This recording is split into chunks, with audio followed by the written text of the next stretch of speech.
CIET NCERT द्वारा प्रस्तुत है विज्ञान की ध्वनि पाठ्यपुस्तक कक्षा 8। ऑडियो बुक विज्ञान कक्षा 8 अध्याय 5 कोयला और पेट्रोलियम। पृष्ठ 56 से पृष्ठ 63 तक। तो आइए अब सुनते हैं अध्याय 5 कोयला और पेट्रोलियम। पृष्ठ 56। कोयला और पेट्रोलियम। हम अपनी मूलभूत आवश्यकताओं के लिए विभिन्न पदार्थों को उपयोग में लाते हैं। इनमें से कुछ प्रकृति में पाए जाते हैं और कुछ का निर्माण मानवीय प्रयासों से किया गया है। क्रियाकलाप 5.1। अपने दैनिक जीवन में उपयोग में लाए जाने वाले पदार्थों की एक सूची बनाइए और उनका प्राकृतिक तथा मानव निर्मित वर्गों में वर्गीकरण करिए। इस क्रियाकलाप के लिए 2 मुख्य शीर्षक दिए गए हैं: प्राकृतिक, मानव निर्मित। इन दोनों शीर्षकों के नीचे खाली कोष्ठ दिए गए हैं। क्या इस सूची में वायु, जल, मृदा और खनिज सम्मिलित हैं? क्योंकि ये सभी प्रकृति द्वारा उपलब्ध कराए जाते हैं। ये प्राकृतिक संसाधन हैं। बूझों ने पूछा, क्या हम अपने सभी प्राकृतिक संसाधनों का निरंतर उपयोग कर सकते हैं? क्या वायु, जल और मृदा मानवीय क्रियाकलापों द्वारा समाप्त हो सकते हैं? जल के बारे में आप कक्षा 7 में पढ़ चुके हैं। क्या जल एक असीमित संसाधन है? प्रकृति में विभिन्न संसाधनों की उपलब्धता की दृष्टि से प्राकृतिक संसाधनों को व्यापक रूप से 2 वर्गों में बांटा जा सकता है। अक्षय प्राकृतिक संसाधन। ये संसाधन प्रकृति में असीमित मात्रा में उपस्थित हैं और मानवीय क्रियाकलापों से समाप्त होने वाले नहीं हैं। उदाहरण हैं सूर्य का प्रकाश, वायु। समाप्त होने वाले प्राकृतिक संसाधन। प्रकृति में इन स्रोतों की मात्रा सीमित है। ये मानवीय क्रियाकलापों द्वारा समाप्त हो सकते हैं। इन संसाधनों के उदाहरण हैं वन, वन्यजीव, खनिज, कोयला, पेट्रोलियम, प्राकृतिक गैस आदि। क्रियाकलाप 5.2। ये कक्ष हेतु सामूहिक क्रियाकलाप है। कुछ पात्र लीजिए, उन्हें पॉपकॉर्न या मूंगफली या भुने हुए चने या टॉफियों से भरिए। विद्यार्थियों को 7 के समूहों में बांट दीजिए। अब इन समूहों को 1, 2 और 4 विद्यार्थियों वाले उपसमूहों में बांट दीजिए। उन्हें क्रमशः पहली, दूसरी और तीसरी पीढ़ी के रूप में चिन्हित करिए। ये उपसमूह उपभोक्ताओं को निरूपित करते हैं। पृष्ठ 57। जनसंख्या में वृद्धि के साथ साथ दूसरी और तीसरी पीढ़ी में उपभोक्ताओं की संख्या अधिक है। प्रत्येक समूह के लिए मेज पर एक पूरा भरा पात्र रख दीजिए। प्रत्येक समूह की पहली पीढ़ी के उपभोक्ताओं से कहिए कि वे अपने समूह के पात्र से वस्तुओं का उपभोग करें। अब प्रत्येक समूह की दूसरी पीढ़ी को भी वैसा ही करने को कहिए। विद्यार्थियों से कहिए कि वे प्रत्येक पात्र में वस्तुओं की उपलब्धता को ध्यान से देखें। यदि पात्रों में कुछ शेष बचा है तो प्रत्येक समूह की तीसरी पीढ़ी को इसका उपभोग करने के लिए कहिए। अब अंतिम रूप से देखिए कि तीसरी पीढ़ी के सभी उपभोक्ताओं को खाने हेतु कुछ मिला या नहीं। ये भी देखिए कि क्या पात्रों में अब भी कुछ शेष बच गया है।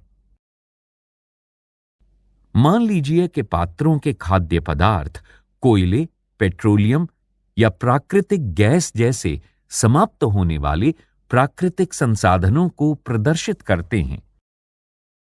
प्रत्येक समूह का उपभोग प्रतिरूप भिन्न हो सकता है। क्या किसी समूह की पहली पीढ़ी बहुत अधिक लालची है? हो सकता है कि कुछ समूहों में पहली पीढ़ी आने वाली पीढ़ियों के लिए प्राकृतिक संसाधनों की उपलब्धता के विषय में चिंतित हो। इस अध्याय में हम कोयले, पेट्रोलियम और प्राकृतिक गैसों जैसे कुछ समाप्त होने वाले प्राकृतिक संसाधनों के विषय में अध्ययन करेंगे।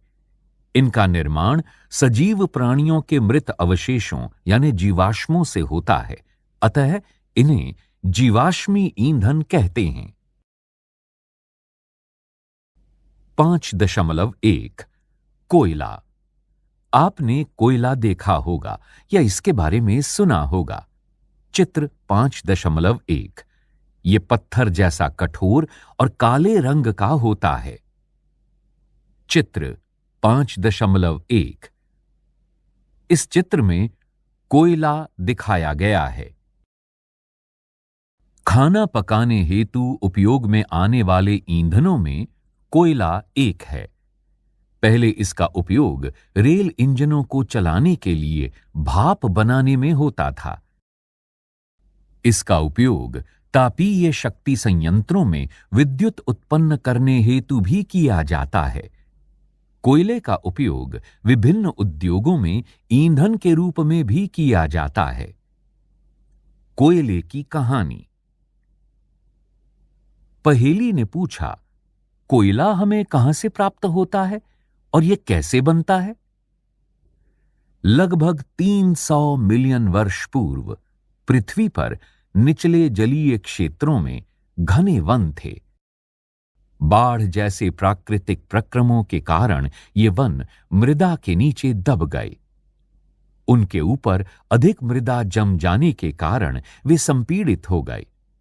जैसे जैसे वे गहरे होते गए, उनका ताप भी बढ़ता गया। उच्च दाब और उच्च ताप पर पृथ्वी के भीतर मृत पेड़ पौधे धीरे धीरे कोयले में परिवर्तित हो गए। कोयले में मुख्य रूप से कार्बन होता है। मृत वनस्पति के धीमे प्रक्रम द्वारा कोयले में परिवर्तन को कार्बनीकरण कहते हैं। क्योंकि ये वनस्पति के अवशेषों से बना है, अतः कोयले को जीवाश्म ईंधन भी कहते हैं। चित्र 5.2 में एक कोयले की खान को दिखाया गया है। पृष्ठ 58। चित्र 5.2 कोयले की एक खान। वायु में गर्म करने पर कोयला जलता है और मुख्य रूप से कार्बन डाइऑक्साइड गैस उत्पन्न करता है। उद्योग में कोयले के प्रक्रमण द्वारा कुछ उपयोगी उत्पाद प्राप्त किए जाते हैं, जैसे कोक, कोलतार और कोयला गैस। कोक ये एक कठोर, सरंध्र और काला पदार्थ है। ये कार्बन का लगभग शुद्ध रूप है। कोक का उपयोग इस्पात के औद्योगिक निर्माण और बहुत सी धातुओं के निष्कर्षण में किया जाता है। कोलतार ये एक अप्रिय गंध वाला काला गाढ़ा द्रव होता है। चित्र 5.3 ये लगभग 200 पदार्थों का मिश्रण होता है। इस पृष्ठ पर बाईं ओर नीचे चित्र 5.3 दिखाया गया है। ये कोलतार है।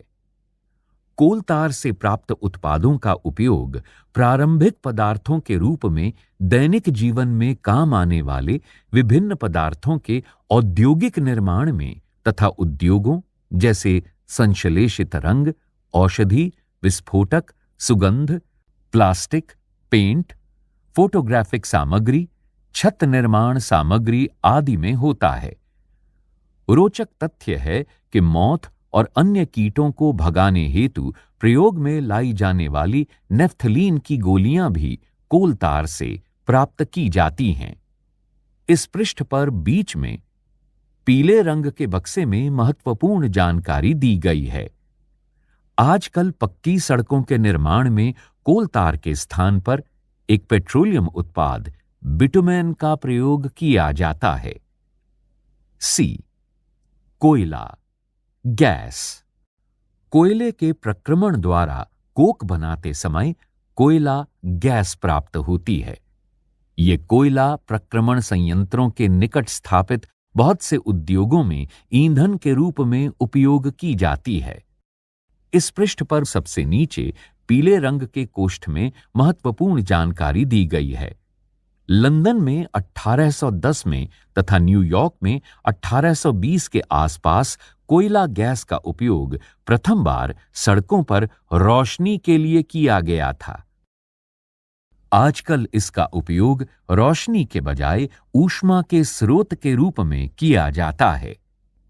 पृष्ठ 59। 5.2 पेट्रोलियम। आप जानते हैं कि ईंधन के रूप में पेट्रोल का उपयोग हल्के स्वचालित वाहनों जैसे मोटरसाइकिलों, स्कूटरों और कारों में होता है। भारी मोटर वाहनों जैसे ट्रकों और ट्रैक्टरों को चलाने के लिए डीजल काम आता है। ये ईंधन प्राकृतिक स्रोत से प्राप्त होते हैं, जिसे पेट्रोलियम कहते हैं। पेट्रोलियम शब्द की उत्पत्ति पेट्रा यानी चट्टान एवं ओलियम यानी तेल से हुई है, क्योंकि ये जमीन के नीचे की चट्टानों के मध्य से निकाला जाता है। चित्र 5.4। क्या आप जानते हैं कि पेट्रोलियम कैसे बनता है? पेट्रोलियम का निर्माण समुद्र में रहने वाले जीवों से हुआ। जब ये जीव मृत हुए, इनके शरीर समुद्र के पेंदे में जाकर जम गए और फिर रेत तथा मिट्टी की तहों द्वारा ढक गए। लाखों वर्षों में वायु की अनुपस्थिति, उच्च ताप और उच्च दाब ने मृत जीवों को पेट्रोलियम और प्राकृतिक गैस में परिवर्तित कर दिया। चित्र 5.4 देखिए, जो पेट्रोलियम और प्राकृतिक गैस के भंडारों को दर्शाता है। आप देख सकते हैं कि पेट्रोलियम तेल और गैस की परत जल की परत के ऊपर है। ऐसा क्यों है? याद करिए कि तेल और गैस जल से हल्के होते हैं और इसमें मिश्रित नहीं होते। इस पृष्ठ पर पीले रंग के बक्से में महत्वपूर्ण जानकारी दी गई है। विश्व का पहला तेल का कुआं पेंसिल्वेनिया, अमेरिका में 1859 में प्रवेधित यानी ड्रिल किया गया था। 8 वर्ष बाद 1867 में असम के माकुम नामक स्थान पर तेल का पता चला। भारत में तेल असम, गुजरात, बॉम्बे हाई और गोदावरी तथा कृष्णा नदियों के बेसिन में पाया जाता है। इस पृष्ठ पर नीचे चित्र 5.4 दर्शाया गया है। इस चित्र में पेट्रोलियम तथा प्राकृतिक गैस के भंडार दिखाए गए हैं। आप देख सकते हैं कि चित्र में सबसे ऊपर तेल के कुएं बने हैं। उसके नीचे अप्रवेश्य चट्टान है और उसके नीचे गैस है।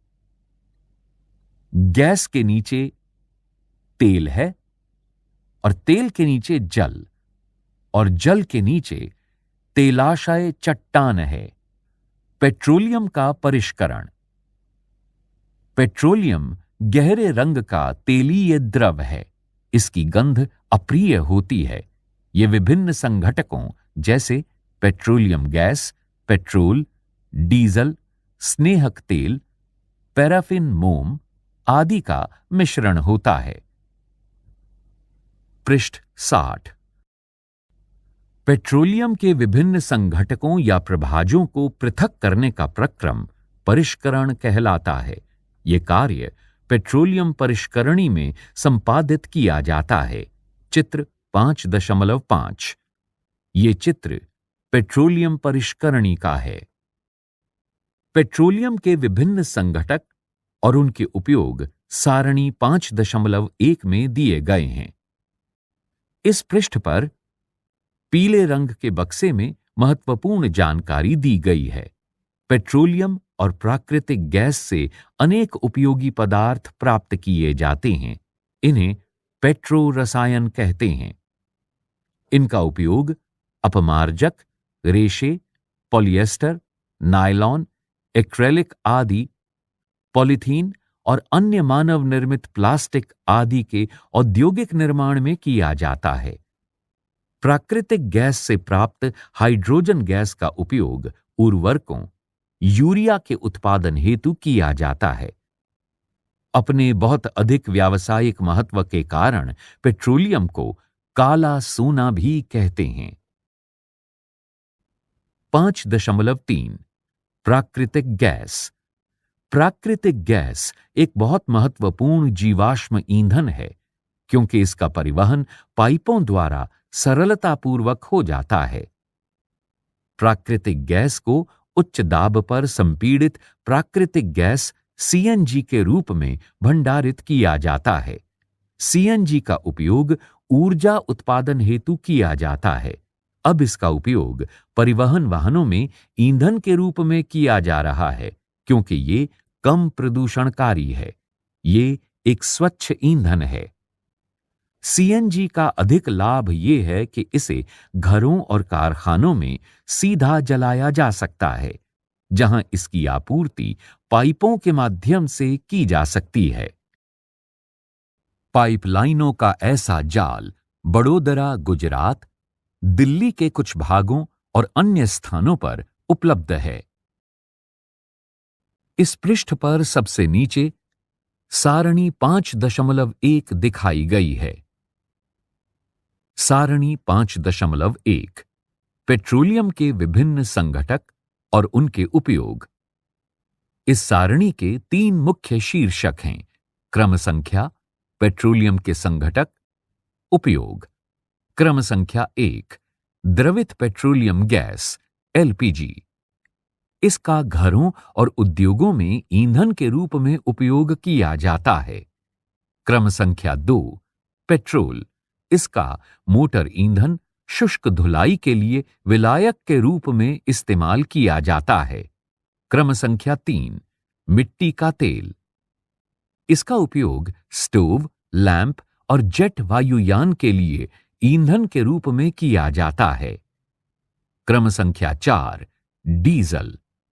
इसका उपयोग भारी मोटर वाहनों और विद्युत जनित्रों के लिए ईंधन के रूप में किया जाता है।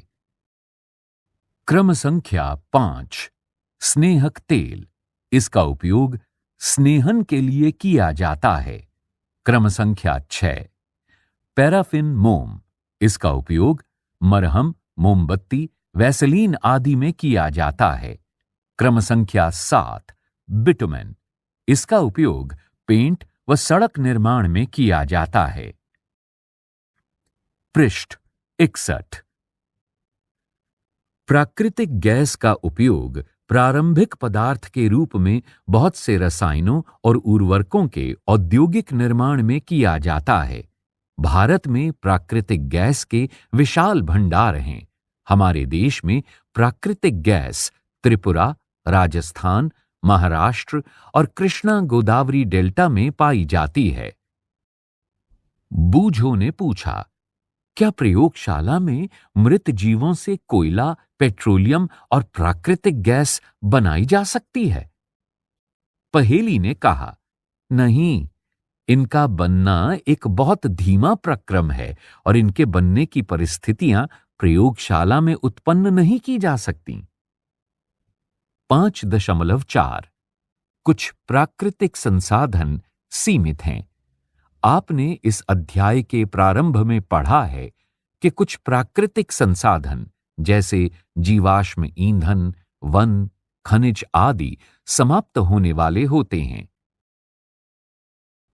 आप जानते हैं कि कोयला और पेट्रोलियम जीवाश्म ईंधन है। मृत जीवों के ईंधन में परिवर्तन के लिए लाखों वर्ष का समय लग जाता है। दूसरी ओर इनके ज्ञात भंडार कुछ 100 वर्ष और चलने वाले हैं। इसके अतिरिक्त इन ईंधनों का जलना वायु प्रदूषण का प्रमुख कारण है। इनका संबंध विश्व उष्णन से भी है। अतः ये आवश्यक है कि हम इन ईंधनों का उपयोग तभी करें जब नितांत आवश्यक हो। इसके परिणाम स्वरूप पर्यावरण बेहतर बनेगा, विश्व उष्णन का खतरा कम रहेगा और ईंधनों की उपलब्धता लंबे समय तक होगी। भारत में पेट्रोलियम संरक्षण अनुसंधान संघ पीसीआरए लोगों को सलाह देती है कि गाड़ी चलाते समय किस प्रकार पेट्रोल डीजल बचाएं। उनके गुर हैं, जहां तक संभव हो गाड़ी समान और मध्यम गति से चलाइए। यातायात लाइटों पर अथवा जहां आपको प्रतीक्षा करनी हो, गाड़ी का इंजन बंद कर दीजिए। टायरों का दाब सही रखिए और गाड़ी का नियमित रखरखाव सुनिश्चित कीजिए। पृष्ठ 62। प्रमुख शब्द: कोयला, कोयला गैस, कोलतार, कोक, जीवाश्म ईंधन, प्राकृतिक गैस, पेट्रोलियम, पेट्रोलियम परिष्करणी। आपने क्या सीखा? कोयला, पेट्रोलियम और प्राकृतिक गैस जीवाश्म ईंधन हैं। जीवाश्म ईंधन का निर्माण सजीवों के मृत अवशेषों से लाखों वर्ष पूर्व हुआ था। जीवाश्म ईंधन समाप्त होने वाले संसाधन हैं। कोक, कोलतार और कोयला गैस कोयले से प्राप्त उत्पाद हैं। पेट्रोलियम के परिष्करण से पेट्रोलियम गैस, पेट्रोल, डीजल, मिट्टी का तेल, पैराफिन मोम, स्नेहक तेल आदि प्राप्त होते हैं। कोयले और पेट्रोलियम के संसाधन सीमित हैं। हमें इनका न्यायोचित उपयोग करना चाहिए। अभ्यास 1। सीएनजी और एलपीजी का ईंधन के रूप में उपयोग करने के क्या लाभ हैं? 2। पेट्रोलियम का कौन सा उत्पाद सड़क निर्माण हेतु उपयोग में लाया जाता है? 3। वर्णन कीजिए, मृत वनस्पति से कोयला किस प्रकार बनता है? ये प्रक्रम क्या कहलाता है? 4। रिक्त स्थानों की पूर्ति कीजिए। क. रिक्त स्थान तथा रिक्त स्थान जीवाश्म ईंधन हैं। ख. पेट्रोलियम के विभिन्न संघटकों को पृथक करने का प्रक्रम रिक्त स्थान कहलाता है। ग. वाहनों के लिए सबसे कम प्रदूषक ईंधन रिक्त स्थान है। 5. इन कथनों के सामने सत्य असत्य लिखिए। क. जीवाश्म ईंधन प्रयोगशाला में बनाए जा सकते हैं। सत्य या असत्य? ख. पेट्रोल की अपेक्षा सीएनजी अधिक प्रदूषक ईंधन है। सत्य या असत्य? ग. कोक कार्बन का लगभग शुद्ध रूप है। सत्य या असत्य? घ. कोलतार विभिन्न पदार्थों का मिश्रण है। सत्य या असत्य? ड.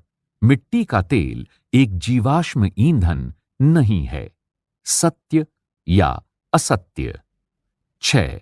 समझाइए, जीवाश्म ईंधन समाप्त होने वाले प्राकृतिक संसाधन क्यों हैं? 7. कोक के अभिलक्षणों और उपयोगों का वर्णन कीजिए। 8. पेट्रोलियम निर्माण के प्रक्रम को समझाइए। पृष्ठ 63। 9. इस सारणी में 1991 से 1997 तक भारत में विद्युत की कुल कमी को दिखाया गया है। इन आंकड़ों को ग्राफ द्वारा आलेखित करिए। वर्ष में कमी प्रतिशतता को y अक्ष पर तथा वर्ष को x अक्ष पर आलेखित करिए। इस सारणी में 3 शीर्षक दिए गए हैं: क्रम संख्या, वर्ष, कमी प्रतिशत में। क्रम संख्या 1, वर्ष 2004 7.8% कमी। क्रम संख्या 2, वर्ष 2005 8.6% कमी। क्रम संख्या 3, वर्ष 2006 9% कमी। क्रम संख्या 4, वर्ष 2007, 9.5% कमी। क्रम संख्या 5, वर्ष 2008, 9.9% कमी। क्रम संख्या 6, वर्ष 2009, 11.2% कमी। क्रम संख्या 7, वर्ष 2010, 10% कमी। विस्तारित अधिगम, क्रियाकलाप एवं परियोजनाएं। 1. भारत का एक रूपरेखा मानचित्र लीजिए। मानचित्र में वे स्थान चिन्हित करिए जहां कोयला, पेट्रोलियम और प्राकृतिक गैस पाए जाते हैं। उन स्थानों को दिखाइए जहां पेट्रोलियम परिष्करणियां स्थापित हैं। 2. अपने पड़ोस में किन्हीं 5 परिवारों का चयन करिए। पता लगाइए कि उनका ऊर्जा उपभोग कोयला, गैस, विद्युत, पेट्रोल, मिट्टी का तेल पिछले 5 वर्षों में बढ़ा है या कम हुआ है। ये भी पता लगाइए कि ऊर्जा बचत हेतु उन्होंने क्या उपाय किए हैं। 3. भारत में प्रमुख तापीय शक्ति संयंत्रों के स्थानों का पता लगाइए। उनके इन स्थानों पर स्थापित किए जाने के संभावित कारण क्या हैं? अधिक जानकारी के लिए इन वेबसाइट को देखें: www.energyarchive.ca.gov, web.ccsd.k12.wy.us। इसी के साथ 18 अध्यायों की इस पुस्तक का अध्याय 5 यहां समाप्त हुआ।